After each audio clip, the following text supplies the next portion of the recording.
ayaleu. Na mori.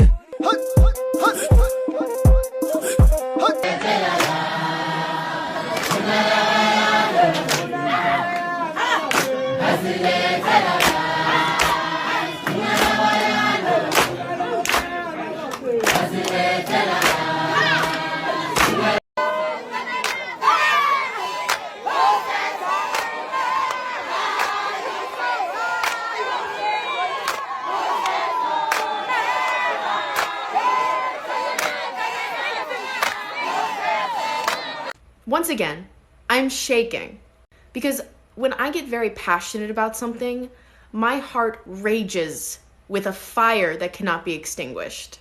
And I want to show you all this comment that is full of the racism that runs rampant in our societies. What gave you the idea that African spirituality or African-based spirituality is primitive? What makes you think that the gods that you believe in are so much better than the gods that African people believe in? The real question here is, what makes you think that white people are better than black people? What makes us primitive? Because you are no better than us. And that's a reality that you have to fucking face. White America is panicking because black Genzs, black people, African youths, they're starting to embrace their culture. African youths, black Genzs or black youths has rejected their system of lies and reclaimed black culture. Welcome back to my YouTube channel. I am the Kenyan Beast. Of course, we are doing it the African way every day, every time. Now, white America is shaking. And it's shaking not because black people are violent. No. Not because black people are rising in crime. It is shaking because black people, black youths to be precise, black Genzs have done something no generation before has dared to do. They walked out of the system of lies, slammed the door, and reclaimed black identity. They are now living their own. Black youths are now loving themselves, are now embracing themselves. And that's what I've been championing for. I've been championing for black people to love themselves. Accept yourself. That is step number 1 to the glory. Okay? Now, before we dive into this powerful message, let me take a moment to thank every single one of you for supporting this channel. Your comments, your shares, your time, your engagement, it all matters. So this is not just a YouTube channel. This is a movement, and this is a family. This is a voice for the people. Now, before I continue, I want you to watch these clips here, and then we come back with the more commentary. I'm 16, I'm black, and I'm closer. But the truth is, not enough South Africans love their blackness enough. We do not celebrate it enough. And that's not by accident. During apartheid, that was reinforced by the government that black is lesser than, black is subpar. And that was put into our education systems. Like many black South Africans, I grew up in the township, Elokshin, Ekasi. And I grew up around the culture, the vibe, around everything. And the idea that I received and widespread, and I know this because my grandmother would really remind me of this whenever we spoke and I'd ask about the past and everything, and she'd always come up that umdomnyama utom, which is basically a black person is dumb. Okay, and that's not by accident either.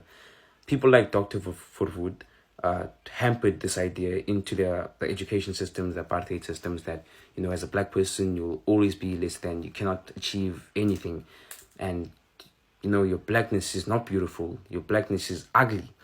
And that is disgusting, and that is backwards. That is very, very backwards. In a country like South Africa, and the way that South Africa is now, we need to love and celebrate our blackness, because that's what makes us us. That's what, gives us soul, and that is who we are.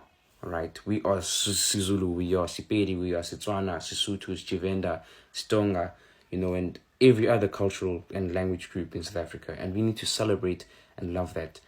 That does not mean to think less of or not to love other cultures as much, but it means to love yours and understand and appreciate the value of your own culture and you and who you are. Because if we can understand and love ourselves, then we will set higher standards for ourselves. We will not accept lesser than. We will not accept the blatant corruption and the subpar standards that we are being given in this country. And once we love ourselves, we can spread that love onto others. Black people have never been a hateful people. We've always been a welcoming and loving people. And I think we can spread that love even more once we love ourselves. And loving ourselves is the first step to building a great nation and to building a great continent and building a better world. Thank you very much.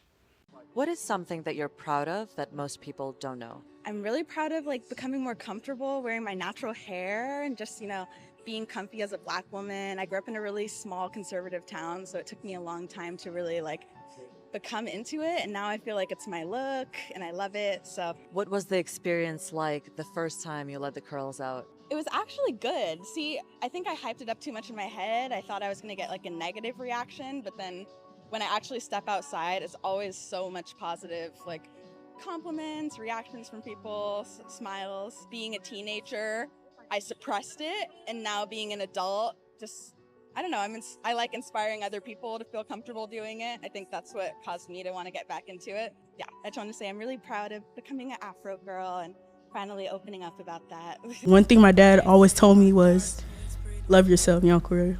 Your skin is beautiful, and you're born with it. God made you that way. So accept it and understand that beauty is not just your skin, it's inner too. So people are gonna hate you regardless of what you are. And I hold myself proudly, and I walk in the room, always make sure to put my head up high and be there and be in the moment, because I love myself, and I will always remember. I had a strong mother figure, my grandma and everybody in there. They're all dark skinned. And I'm so glad that growing up, I didn't see my mom go for the bleaching cream. All you can really do is say fuck you to all the haters and just love yourself, really. Living in Europe, you take the knowledge, but you keep your own culture. You take the knowledge, the skills, the engineering, the economics, etc., but you keep your African identity. The reason why African people have so much identity crisis in the West is because you keep on deleting your culture, trying to be someone else that you are not. And there are going to be people in Europe that have an inferiority complex towards ancient African culture. So they are going to try to make you become like them. You don't have to become like them. You just say, no, thank you. Your culture is polite, nice, loving, law-abiding. You don't need to become anyone else but who you are. So last time I was talking about the tribal marks, and people were like, why would I do that? Why would she's not of high value? Do you know why our price, a bride price, or the number of cows they marry her with is more than the rest? Is because of bravery. It shows signs of bravery. For you to bear all this pain, for this, because these marks are like scars. So it means they have pierced her face, and actually even blood has come out of these wounds. And now this is a sign that a significance of bravery and strength. So why wouldn't they marry with more cows, like over 100 cows, when you have this? Your bride price is so high because of that. Maybe not just because of her, but because of the pain you bore on your face to show your bravery. Yeah, and part of also cultural norms. A very beautiful black girl, okay? Okay? You have the most beautiful skin, okay? Okay? You heard that, Dasami? But why do people think black lives don't matter? Why do some people hate on black people? Because you guys too beautiful, that's why. There's a lot that black lives They're matter. jealous. Yeah, black lives matter, of I course. know, but people don't care. Yuri, a lot of people care, actually. It's just some people don't. Most people know this. Most people care. But there's a few bad apples, okay? And those bad apples are in the minority. You understand?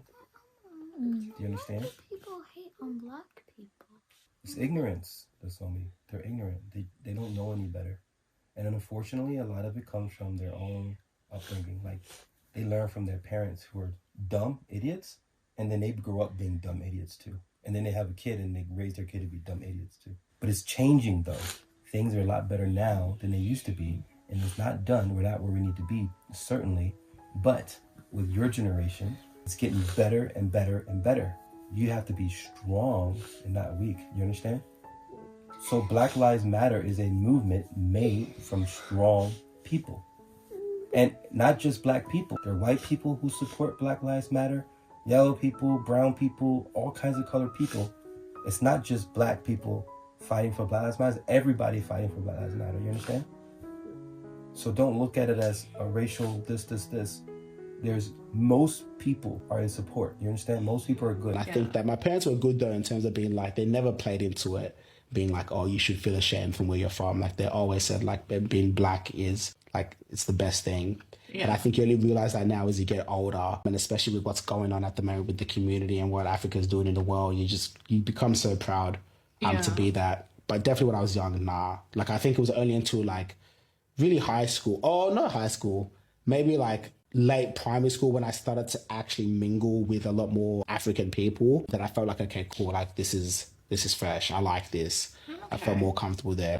Started getting to a point with things becoming more on social media. You're seeing the Davidos, Afrobeat and Afrobeats coming into our spaces and us kind of being hungry for that attachment to the culture of Africa. We want it. Like that's how I got so deep into it. It wasn't because I was like, I wish I was born in Africa. It was like, wow, this is amazing. Something that they told me was nothing is everything. Yeah. And so to have this chance to be, I've been to Nigeria 6 times. You know, I love it. I cry every time I leave because there's something special about it. And so I think when we start moving towards having African Americans feel welcome into that space, as opposed to be like, oh, well, you didn't like me back then, and you called me an African booty scratcher back then. But it's not so now I don't like you, or so now you're lazy, or so now I'm better than you, or I'm here and you're there. Like it doesn't help anybody. Yeah. So when they show certain things about Africa, this is what they see and like, oh, I don't want to be that. I'm not African. I'm American. You see what I'm saying? Now when they see like what Africa is really about, like you visited Nigeria, now you really see for your own eyes. Good.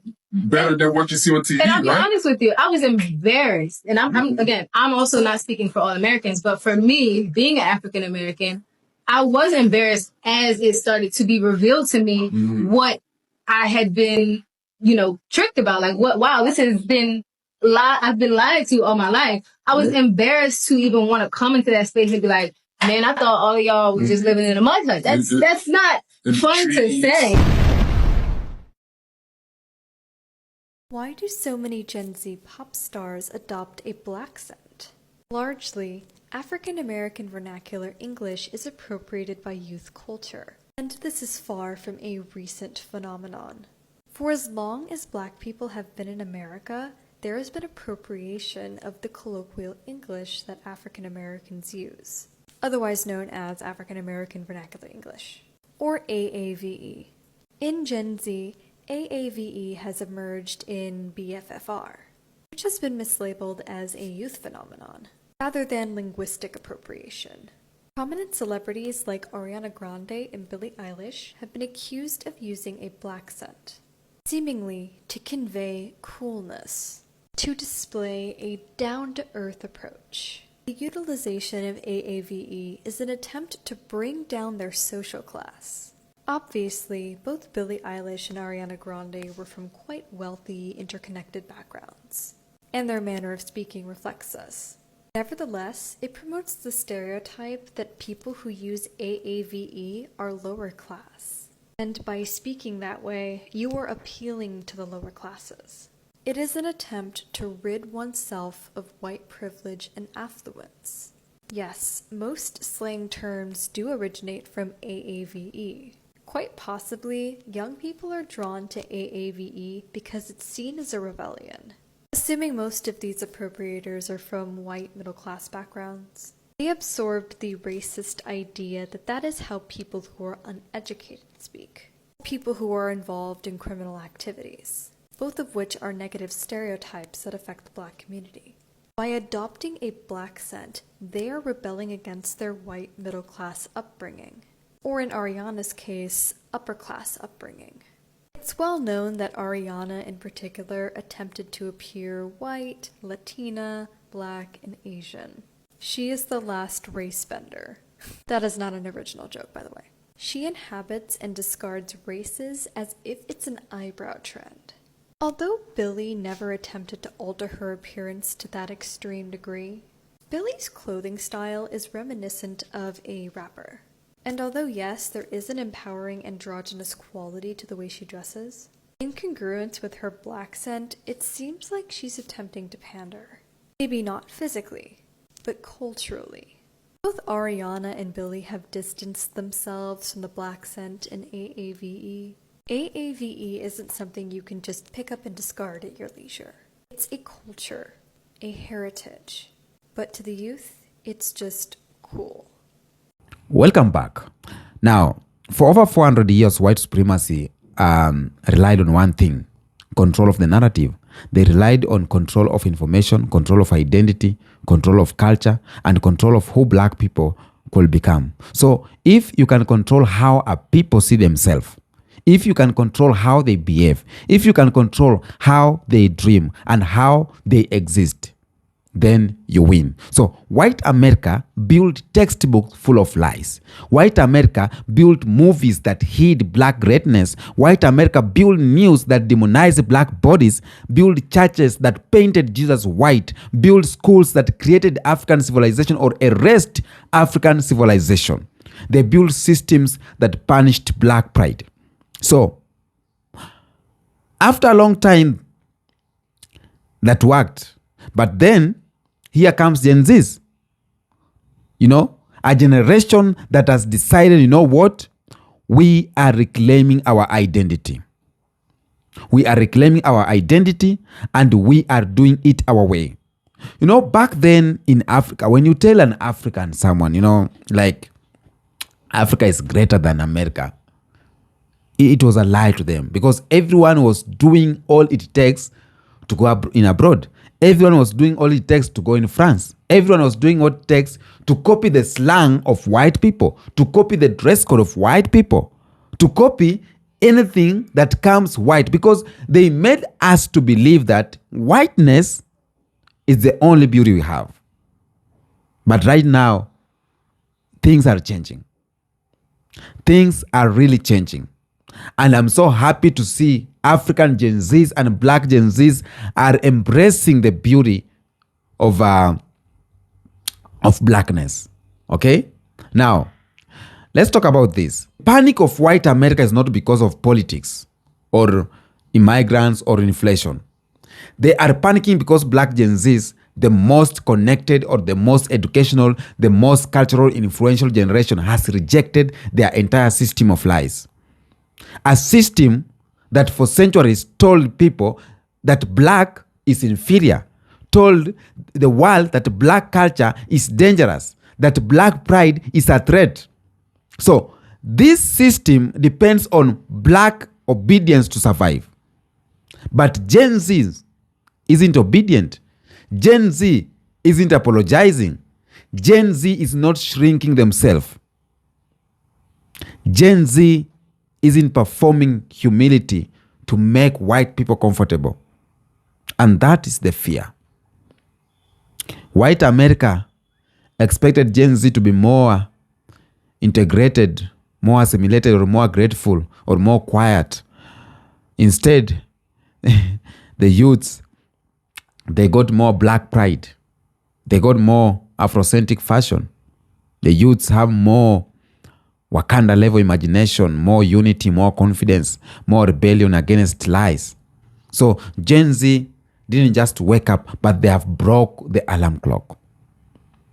Now, the reason why Gen Z saw through the system faster, because when you talk about the older generation had a textbook written by white institutions. They had teachers who were trained in white narrative. Okay? They had news controlled by white-owned media. They had Hollywood presenting whiteness as the center of the universe. But Gen Z grew up with YouTube. Gen Z have grew up with TikTok, Instagram, Twitter, Pan-African pages, diaspora connecting directly, African culture exploding worldwide. For example, Professor Marcus Collins from the University of Michigan says that culture spread faster than institution can control. So Gen Z is a proof.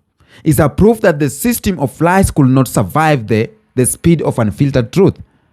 Okay? Now, let's list them clearly. Let's list this one. The lies that Black Gen Z have rejected. 1, we have the white history that is the world history. That is a lie. And Gen Z said what? Nope, we don't buy that. And we have learned about African civilization existed before Greece. Ethiopia never colonized. Moorish Spain changed Europe. The oldest human remains are in Africa. We have learned about Europe about Asian maps, how they show Black empire that they never teach. So white America's education system waited too late. Okay?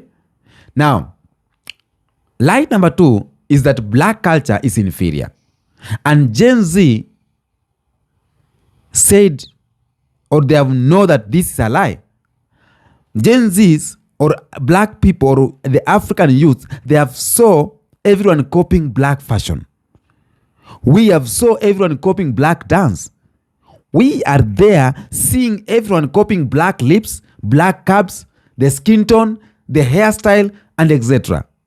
So you can't call something inferior when the whole world imitates it. You can't. Lie number 3 is about white approval. They are saying that white approval is the highest achievement, and Gen Z say that we don't need it. Older generation often fought for acceptance, but this generation, they build their own space. They call out racism instantly. They doesn't beg for seats on the old tables. Okay? So to be Black is to be free from the need to imitate anyone. That or those was words of Professor Cornel West. To be Black is to be free from the need to imitate anyone. So Gen Zs embraced that deeply. Lie number 4. They told us that Black unity is dangerous. White systems taught this, that don't unite, don't gather, don't connect with Africa. But this generation said that we are connecting. They are connecting right now. They are learning from Africa. Black Americans are learning from Africa. Africans are learning from Black Americans. We are building community. We are protecting each other. Okay? We are reclaiming spiritual identity. So unity is the worst fear of the system, and Gen Z is choosing that unity. Okay? Now, there's a reason, or this is how Gen Zs they are reclaiming Black culture. Number 1, through fashion. You could see African youths right now are embracing the African culture. They are embracing the African culture or the Black culture. When you talk about Black culture, we talk about the bonnet revolution, we talk about the braids, locks, we talk about the Ankara, we talk about the Kitenge, we talk about the Masai Shuka, Dashki, streetwear rooted in African expression. Fashion became resistance of Black people. Again, we are reclaiming Black culture through music. Black Gen Z right now is pushing for trap, is pushing the drill, pushing the Afrobeat, pushing the Amapiano, pushing the soul fusion, R&B, Caribbean blends, So white labels are panicking because Black artists are going independent. Again, we are reclaiming our the culture through language. Okay? Black slang leads to global culture. When you talk about Black slang, we talk about lit, knock up, I'm him, period, flex. Every white influencer right now is copying Black speech patterns. And this proves one thing. It proves that Black Gen Zs sets the rhythm of the future. Okay? Again, we are reclaiming our Black culture through liberation. We are liberation. We are reclaiming through rejecting propaganda of the Hollywood, rejecting propaganda of the police, of the government, of the schools, of the corporation, of the whitewash textbooks. Okay? Again, this or the Gen Zs are the most outspoken generation in modern black history, and is giving attention to the white people. It's giving attention to the white system. It's giving attention to the white America. White America just realizing something that is terrifying them, that they are losing control of the narrative. And controlling black imagination is what kept white supremacy strong. Okay? When black people feel inferior, they obey. When black people feel ashamed, they hide. When black people feel divided, they weaken. And when black people feel confused, they conform. But when black Gen Zs feels proud or united or rooted, empowered, unapologetic, connected to Africa, the system collapses. Because the system depended on black silence, and Gen Z isn't silent. Okay? White America can't handle that. They can't. Now, when I talk about white parents are terrified because their kids too are choosing black people. White Gen Zs are choosing black culture. Okay? And this is part that people don't want to say it loud, that across white America, you will see white teens prefer black music. White teens speak with black slang. White teens wear black fashion. White teens follow black TikTokers.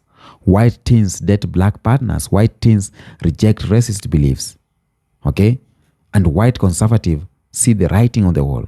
Their children are choosing black culture over white system. Even Fox News host admitted that white supremacy always blame social media. They blame black celebrities. They blame rap music. They blame weakness or wokeness. They blame education. But the truth is simple. Black culture is magnetic, and white supremacy, it is boring.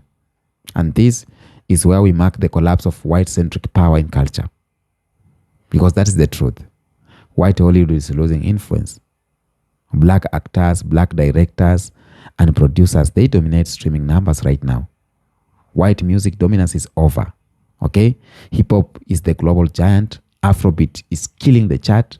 Amapiano is taking over club worldwide.